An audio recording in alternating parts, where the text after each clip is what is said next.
د بلجیم پاچا د غزې نسل وژنه د ټول بشریت لپاره شرم وباله. خو آیا بلجیم به عمل کوي؟ نن د بلجیم پاچا فلیپ خپله چوپتیا ماته کړه.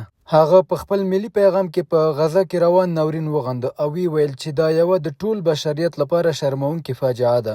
پاچا نړیوالې ټولنې ته غږ وکړ چې نړیوال قانون او بشري کرامت دې وساتي. خو شنونکي وایي الفاظ که هر څومره پیاوړي وي بې عمله هیڅ ارزښت نه لري.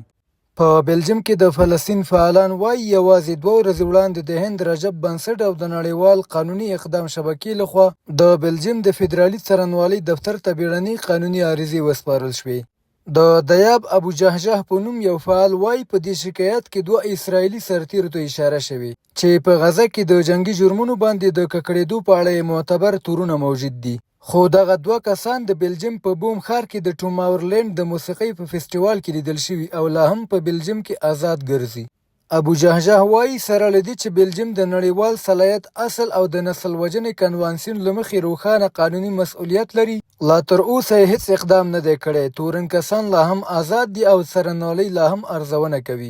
دا یوازې یوه قانوني مسله نه ده، دا د بلجیم د عدالت، اخلاقي ثبات او قانون پلي کولو ازموینه ده. که رښتیا بلجیم باور لري چې غزه کې روان وضعیت د بشریت لپاره شرم دی، نو باید دا باور په عمل بدل کړي.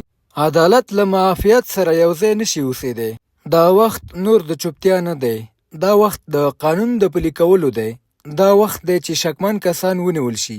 په همدې ترڅ کې د فلسطین لپاره د ملګرو ملتونو کارپوهې فرانچسکا البانیز وایي زه د بلجیم له چارواکو څخه غوښتنه کوم چې اجازه ورنه کړي بې عدالتي بیا د دوی پر خاوره واکمنه شي، لکه څنګه چې دا پخوا شوي او لا هم تکراریږي.